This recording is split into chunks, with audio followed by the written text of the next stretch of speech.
一路之隔係珠海，而家清凍單價低至11,800啊，贈送埋28,800嘅家電大禮包，超高嘅實用率，超大嘅客廳，仲要帶埋衣帽間嘅主人房。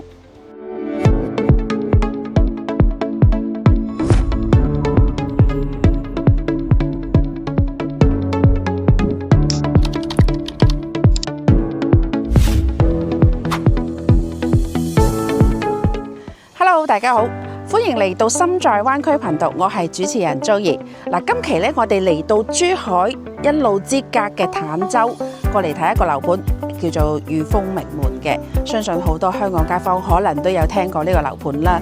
咁大家可以望一望咧，我哋身後咧就係我哋嘅一個花園園林裏邊嘅啦。咁我哋花園裏邊咧仲會帶埋乜嘢咧？就係有一個8個球場。咁有邊8個呢？就係有4個呢，就係我哋嘅羽毛球場啦，有3個籃球場，1個網球場咁樣嘅。咁泳池亦都有3個喎，係啦，有2個呢係屬於室外嘅一個泳池啦，仲有一個室內嘅恆溫泳池咁樣嘅。咁佢御風名門呢個樓盤呢係以超高嘅實用率著稱嘅，所以呢相對嚟講嘅話呢，同樣嘅面積，佢嘅實用率可能會比人哋大咗10幾20個平方咁多嘅，所以相對嚟講，如果中意一啲，我唔想要咁多公攤面積嘅一啲香港街坊嚟講嘅話呢，我覺得真係非常之好嘅一個選擇嘅一個樓盤嚟嘅。嗱，而家呢，我哋係加推咗21座嘅單位，咁21座嘅話，0102戶型呢係118平方嘅4房2廳2衛單位。咁03嘅單位咧係128平方嘅一個4房2廳2衛嘅單位，咁142平方就係04戶型啦，咁就係可以做到一個5房嘅一個2廳2衛帶埋一個衣帽間嘅單位嚟嘅。好啦，咁另外咧，我哋仲會帶埋睇另外一座，即係28座嘅一個107方嘅單位。點解會帶大家去睇呢？嗱，佢107係3房單位嚟嘅，但係咧佢有一個超級無敵大嘅廚房，個廚房都有10幾平方。相對嚟講嘅話，一個180平方嘅單位嚟講嘅話咧，佢呢個廚房真係非常之靚。即係對於我一個即係中意煮嘢食嘅一個愛好者嚟講嘅話，相對嚟講，如果遇到一個咁樣嘅廚房，我會非常之開心。嗱，咁佢而家嘅單位咧就賣緊最低係低至11,800平方嘅大埋精裝修，咁亦都係一個現樓狀態啦。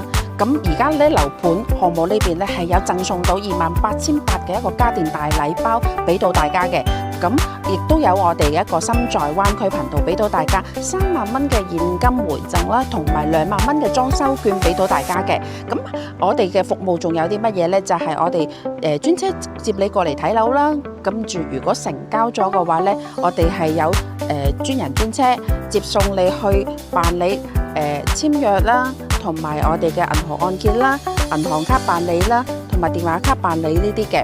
咁如果到時到咗收樓啦，我哋亦都會有專業嘅師傅咧，幫大家去做一個驗收。如果有問題嘅話，我哋亦都有專人幫大家去跟進處理嘅。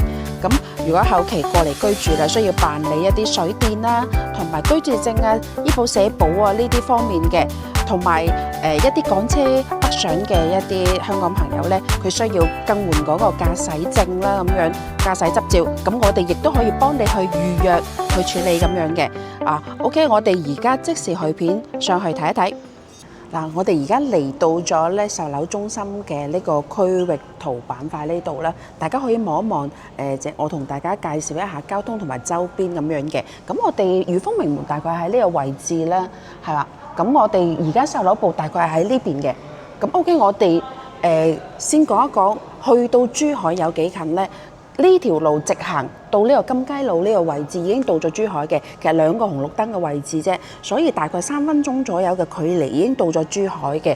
咁去翻我哋嘅拱北關口位置同埋港珠澳大橋方向嘅話呢，係大概15分鐘左右嘅一個距離嘅，其實非常之近㗎啦。咁如果係想要行鐵路嘅話呢，行到我哋明珠站嗰個位置呢，大概係7到8分鐘左右嘅距離嘅。咁如果我哋周邊會有啲乜嘢商圈呢？首先第一個坦洲優越城咧，相對好多街坊咧可能會聽過呢個商場嘅。咁我喺我哋裕豐名門嘅西門，即係呢個位置一出嚟咧，隔離就已經係優越城商場嚟㗎啦，所以非常之近，步行就可以去到嘅。咁 OK， 我哋而家去翻我哋珠海嘅華發商都嘅話咧，大概係5分鐘左右嘅距離嘅啫。咁其他嘅地方仲有啲咩咧？啱先我哋講到明珠站嗰度咧，佢會有一個碧樂城嗰個商場嘅。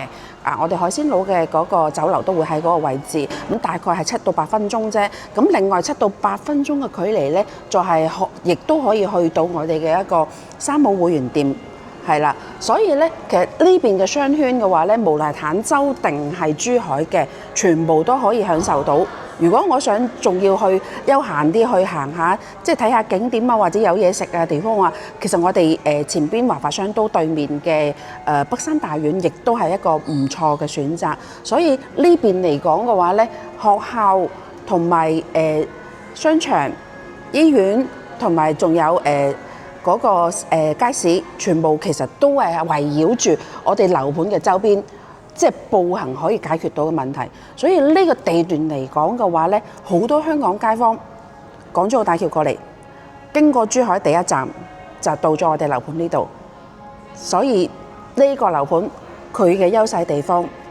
另外咧，我哋樓盤咧就係由嗰個實用率著稱嘅，相對嚟講同樣嘅戶型嘅話咧，即係同樣嘅大面積，我哋嘅實用率可能會比人哋大咗10到20個方左右，係啊，所以相對嚟講嘅話，吸引人嘅地方就係喺呢度。OK， 我哋而家入去睇睇示範單位。嗱，OK， 我哋而家嚟到嘅話咧，就係28座。我哋而家睇嘅呢個單位咧，就係01戶型嚟嘅，大家可以過嚟睇下。嗱，我哋01戶型咧就係107平方嘅一個單位，大家入嚟就可以感受到好闊綽嘅一個入戶玄關位置，你睇下呢個位置，我想做乜都得啦，喺呢個位置非常之闊嘅一個空間。跟住呢邊咧，超級無敵大嘅一個廚房，講誇張啲10個人我覺得都冇問題㗎啦。係啦，呢個戶型咧，佢嘅特色咧就係呢個廚房會特別大，可以見到成一個大 U 字形啊，其實正方形咁解㗎啦。冰箱位喺呢個位置。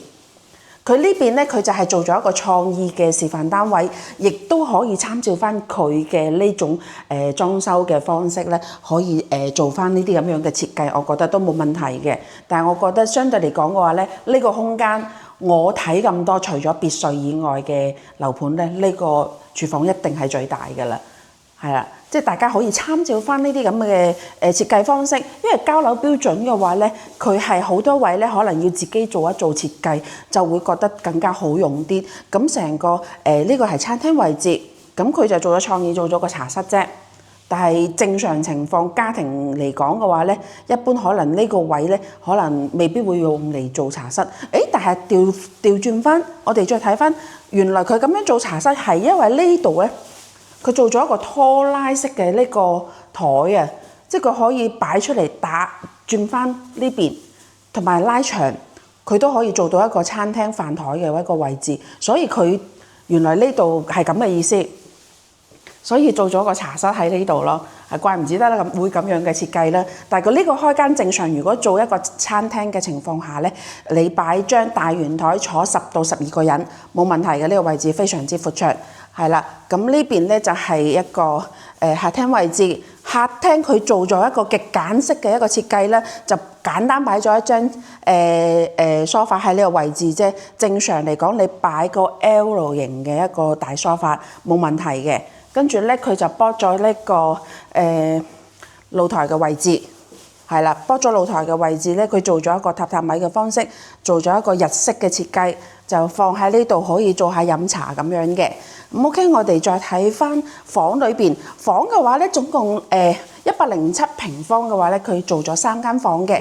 咁佢呢邊咧做咗個洗手台啦、淋浴間同埋馬桶喺裏邊呢個位置，3段式嘅一個乾濕分離嘅設計。係啦，咁 OK， 我哋再睇翻對面呢個位置。對面嘅話咧，佢就係擺咗一張大概應該係1.3米左右嘅一個床。咁三邊落床，衣櫃位喺嗰個位置嘅，係啦。仲有一個全贈送嘅窗台位咧，佢都係添加咗一啲木嘅元素，原木色嘅元素喺呢度咧，就成個感覺我覺得都幾溫馨下嘅，係啦。嗱，而家第一間房，我哋再睇下第二間房。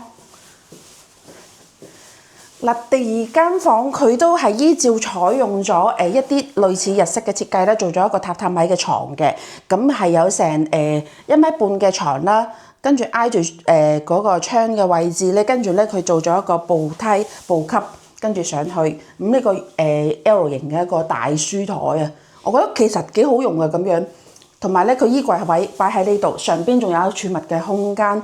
我成個空間呢一邊嘅位置，如果俾小朋友住或者係大人住，我覺得呢個空間非常之充足啊！即係怪唔之得咧，裕豐名門佢係以實用率著稱，佢呢啲房咧好多樓盤係做唔到嘅，即係哪怕佢係同樣係100幾平方，佢做4房又好，但係佢啲房依然係丁丁大，跟住你唔會俾到呢啲咁樣嘅一個空間感你嘅。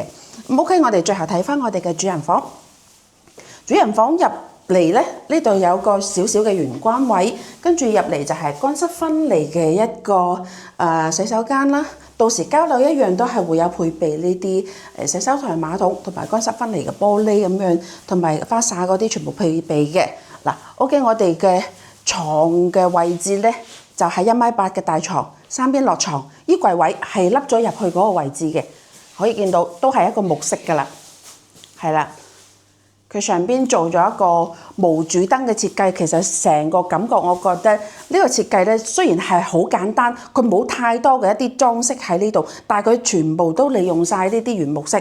同埋一啲無主燈嘅設計，啲燈光比較溫馨啲，同埋呢度咧仲有一個窗台位係剝咗，跟住咧就做翻成個空間。呢度再擺一張貴妃椅喺呢度或者按摩椅，我覺得呢個戶型相對嚟講，我係幾中意下嘅，我就唔知你哋會唔會中意咧？嗱，OK， 我哋再睇一睇其他嘅示範單位。嗱，OK， 我哋而家上到嚟21座一個實景嘅單位，過嚟睇一睇。我哋而呢個單位咧就係一個129平方嘅單位，大家可以入嚟見到入戶門之後，呢個位置係一個入戶花園嘅位置啦。佢呢一面係成一面嘅採光窗位置俾到大家嘅。咁呢一邊嘅位置咧係露台佈建啦，咁樣佢會有一半嘅面積係贈送嘅。咁再睇過嚟呢邊。係啦，呢個位置咧就係全贈送嘅一個位置。呢個位置老實講，如果做一間細細啲嘅房咧冇問題嘅，但係我覺得因為佢有些少異形啊，即係有些少斜斜地呢個角度，我覺得一係就做翻一個雜物間，放一啲平時少用嘅一啲雜物啊，可以或者如果有單車擺架單車喺呢個位置，我覺得呢個位置其實都幾等使嘅。係啦，同埋咧呢邊。全贈送嘅喎，係啦，佢唔係話要計翻你積，又唔一樣嘅咯喎。如果係咁計，嗱，OK入嚟咧，見到呢個就係客廳嘅位置，你唔好以為淨係得呢邊，大家過一過嚟，呢個位置先至係餐廳啊。所以咧，佢呢個戶型咧，成個格局咧，客廳咧，佢呢個位置係幫有。最早期咧，佢嗰陣時呢度係有縫牆嘅，但係唔緊要，我哋交樓標準嘅話咧，亦都會剝咗呢度嘅一縫牆，所以成個客廳交樓標準呢個位置呢個開間，你就係已經係呢個129席咧，就係6.4米嘅呢個開間，唔計餐廳位置。所以呢邊咧，你可以擺一個茶台咧，或者係麻雀台喺呢個位置，跟住呢邊就擺梳化、電視機。擺喺呢個位置，咁 OK 呢邊出嚟咧就係我哋嘅露台，係啦，露台嘅進深非常之闊綽啊！呢度擺個茶幾喺呢度飲茶，下午茶冇問題嘅呢個位置。佢成個開間咧大概係4米左右呢個露台，進深大概係1.8米到2米嘅一個空間。OK， 對面呢邊餐廳位置，餐廳位置你擺張大圓台啊，12個人一啲問題都冇。再過返嚟廚房位置，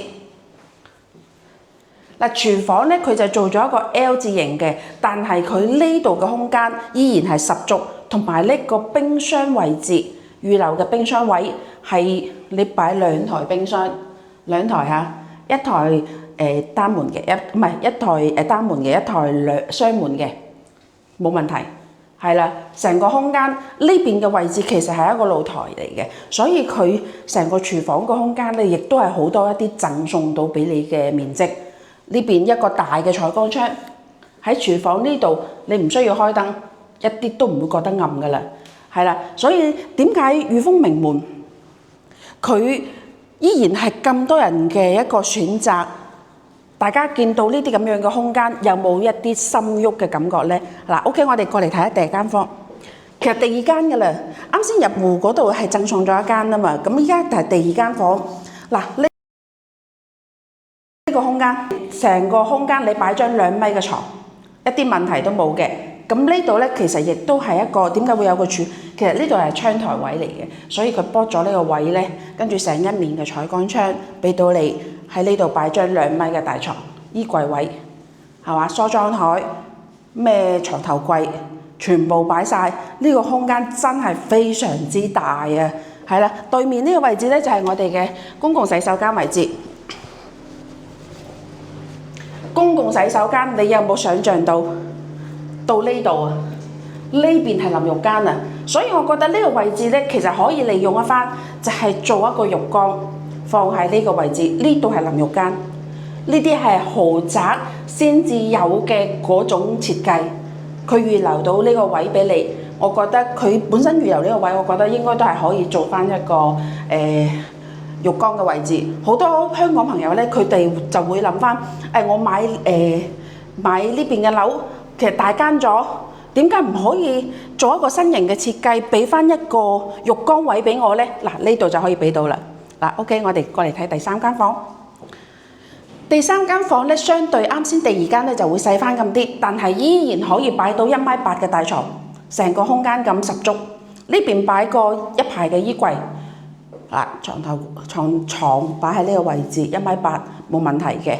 跟住成個窗台位撥咗全贈送一面嘅窗。第3間房啦嚇，最後睇翻我哋嘅主人房。主人房就真係超級無敵大，同對比第2間房仲要更加大啲。嗱，呢邊咧一般情況咧可能會做翻一個衣帽間位置 L 型喺呢個位置，跟住就擋一擋呢個洗手間對出呢個門啦，跟住呢個擺個2米嘅大床，跟住擺架主人房嘅電視喺呢個位，擺一排櫃係嘛，再擺張貴妃椅喺呢度位置。全贈送嘅窗台位呢個位置，係啦，我覺得真係好少有嘅大啊！而家係129平方啫喎。嗱，最後睇翻主人房嘅一個洗手間，嗱都係好開闊嘅呢個洗手盆位啦、馬桶位，全部做好晒。跟住淋浴間依然都係非常之大。雖然冇啱先嗰個咁大，即係佢嗰個會可能大概大咗20公分左右，但係呢度佢成個空間係正方形嘅，好少有佢正方形係嗱，大家感覺一下呢個空間真係好大啊！所以而家呢個129平方嘅單位呢，相對嚟講，而家我哋嘅價格其實亦都係相對抵買嘅，係啦，129平方嘅單位。新價推14,000到15,000左右嘅一個單價，就可以買到咁樣嘅戶型。如果你有興趣，真係嗱臨聯繫我哋。OK， 我哋再睇睇下個示範單位。嗱，我哋而家嚟睇呢個呢，就係142平方嘅一個示範單位。咁可以見到呢，入戶門交樓標準嚟嘅。咁入咗嚟之後呢，呢個係入戶花園位置，同啱先而129平方係一樣嘅，但係呢，佢成個開間會更加闊綽咗啲。係啦，到時嗱佢亦都寫明咗，到時可能會有一個欄杆喺呢個位置俾到你，即係可能即係安全嘅問題，同埋一個發展商佢要驗收噶嘛，即係俾政府嗰邊去驗收，所以佢要有加個欄杆喺呢個位置，後期你可以自己拆嘅。咁 OK， 呢度入戶花園半贈送，送一半嘅。咁呢個位置咧就係全贈送嘅位置嚟嘅啦，係啦。會更加闊綽呢個位置。相對嚟講，真係嘅，我覺得做間房，即係如果屋企人口冇咁多，我覺得呢個依然係做翻一個儲物間係比較理想啲嘅。但係因為佢呢埲牆咧，其實又拆唔到咧，你又唔可以擴展呢個空間。我覺得做翻儲物間，做一個封閉，即係有個門關翻咁樣，即係收埋啲雜物，咁就唔會咁難睇咯。我覺得係啦。OK 入嚟啊，依然係 L 型嘅一個超級無敵大嘅一個客廳位置。佢呢個開間咧就會比129嘅再大些少，係6.4米嘅成個開間，唔包括餐廳位置。所以係啦，即係我哋即係講句難聽嘅，即係我同攝影師對面咁樣講嘢嘅情況下，可能都要講大聲啲先至得啊！係呢個即係開間真係非常之闊。反正我覺得呢個位置擺張麻雀台非常之完美，係嘛？擺個梳化同埋放個大嘅投影儀喺呢邊冇問題嘅。再出嚟咧就係我哋嘅一個陽台位置。陽台位置嘅話，呢邊係4.2米嘅開間，闊度長度，跟住進深嘅話大概係1.8米左右。所以呢個位置，喂，如果做埋風窗嘅話，會真係好誇張㗎咯喎！成個客廳計翻落嚟。當然啦，即係如果你客廳啲有咁大啦，唔需要我留翻一個通風嘅位置出嚟，係一係唞啖氣。我覺得呢個冇問題嘅。喺呢個戶型嚟講，風窗唔係必要嘅。嗱，最後睇翻我哋嘅呢個餐廳位置，嗱，成一面嘅採光窗俾到你，喺呢個位置一開咗呢個窗咧，就係南北對流噶啦。所以佢呢個餐廳位置，我覺得幾舒服。呢度可以擺一排矮嘅櫃，呢邊可以做一排櫃，中間再擺個方台圓台，冇問題。最後睇翻我哋嘅廚房，嗱，廚房同啱先嗰度其實戶型幾乎差唔多，主人房就有些少唔同嘅。最後我哋啱啱睇翻嗱，超級無敵大嘅，可以放2個冰箱嘅冰箱位，跟住 L 型嘅設計，大星盤，一個 L 型嘅採光窗，所以採光非常之好。到時交樓依然有呢啲櫥櫃啦，廚房3件套俾到大家嘅。OK， 我哋再嚟睇睇休息區呢邊。休息區嘅話咧，第一個位置咧，佢就係一個公共嘅洗手間位置，真係我唔知點形容啦，已經同啱先129平方其實一樣嘅，佢多咗呢個位置。正常嘅淋浴間係呢個位置，佢呢個位置係贈送面積，所以會多咗呢個位，裝多個浴缸，首選做浴缸，我覺得係啦。呢個馬桶、洗手盆、鏡櫃就普通些少。到時我覺得自己如果有需要，可以改個大啲嘅鏡櫃，襯翻我哋一個咁大嘅一個洗手間，冇錯。跟住過嚟睇第二間房。第二間房嘅話咧，依然成個空間咁放個1.8米、2米嘅床，冇問題嘅。跟住可以喺呢邊做一排超長嘅衣櫃喺呢個位置，或者係靠嗰埲牆做一個。跟住呢邊再擺個梳妝台，有採光好啲嘅地方，化個妝都靚啲啦，係咪先？呢邊成一面嘅呢個位置係贈送嘅窗台位置，駁咗嘅，所以到時整好俾大家。OK， 第三間房，嗱，呢個戶型咧，相對嚟講咧，喂，就對比有些少唔同。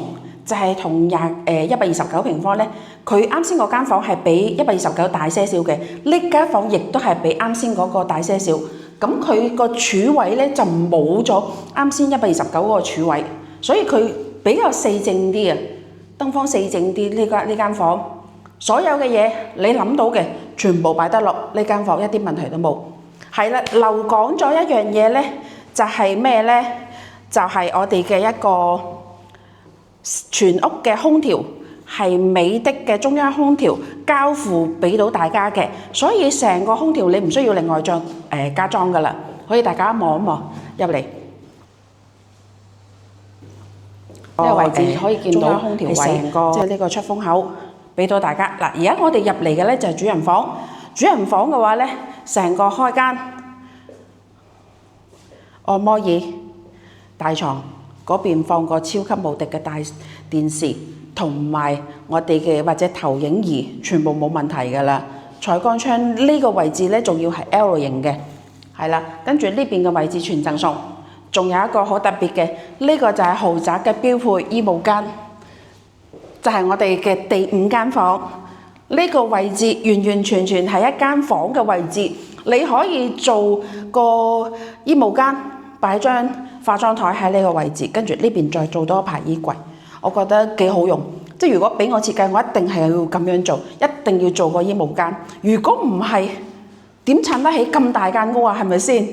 係啦，所以呢個位置第5間房嘅位置，你可以好靈活咁樣做晒你自己想做嘅嘢。包括如果我唔做衣帽間，嗰邊依然可以做到。但呢個位置可能有啲中意一啲音樂嘅朋友咧，即係好似拉琴啊或者彈鋼琴啊，喺呢個位置，喂都唔錯喎，係咪先？嗱，中間佢呢個位置咧就係我哋嘅一個淋浴間位置。淋浴間咧佢就有些少唔同，佢就係一個長條形，佢長度會長咗啲，但係個進深咧就係夠用嘅。成個空間亦都係大嘅，只不過咧就冇咁大。其實如果正常嚟講嘅話，佢因為個長度長咗咧，如果唔需要淋浴間嘅，改翻一個浴缸位，配翻你嘅大嘅主人套房，一啲問題都冇。所以嗱，呢個係142平方嘅5房單位，或者你想要改翻一啲全部空間更加大啲，做翻4房依然冇問題嘅。所以成個睇翻落嚟，我哋而家21座加推嘅129平方咧，同埋142平方，就係一個主售嘅戶型咧，都係非常之多朋友即係青睞嘅2個戶型。所以呢個價格亦都係比較抵買，即係對比之前賣到呢啲咁嘅戶型要賣到16000、17000一平方。咁佢而家係14000到15000幾，呢個單價我覺得可以真係時候可以去選擇㗎啦。咁如果係相對嚟講嘅話咧，如果有需要嘅朋友咧，其實可以聯繫翻我哋呢邊啦，即係我哋會俾一啲好詳盡嘅一啲資料到嚟，或者過嚟實地考察，亦都可以揾翻我哋。OK， 嗱，首先佢而家嘅樓盤俾到大家嘅一個優惠價格已經優惠咗㗎啦，仲有額外嘅一個28800蚊嘅一個家電大禮包俾到大家嘅，跟住咧仲有我哋心在灣區頻道可以俾到大家3萬蚊嘅現金回贈啦，同埋2萬蚊嘅一個裝修券嘅。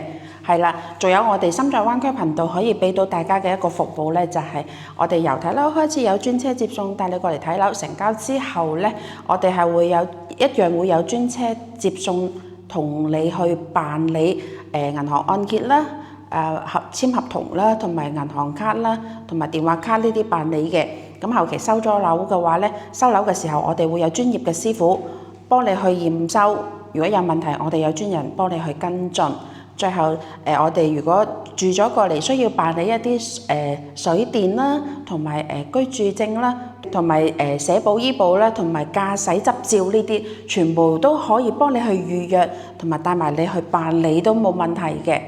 係啦，咁如果覺得有興趣嘅朋友咧，可以俾個 like 或者係關注翻、訂閱翻我哋嘅頻道啦，同埋可以亦都可以 share 俾你哋嘅一啲親戚朋友咁樣嘅。係啦，今期咧就睇到呢度，我哋下期再見，拜拜。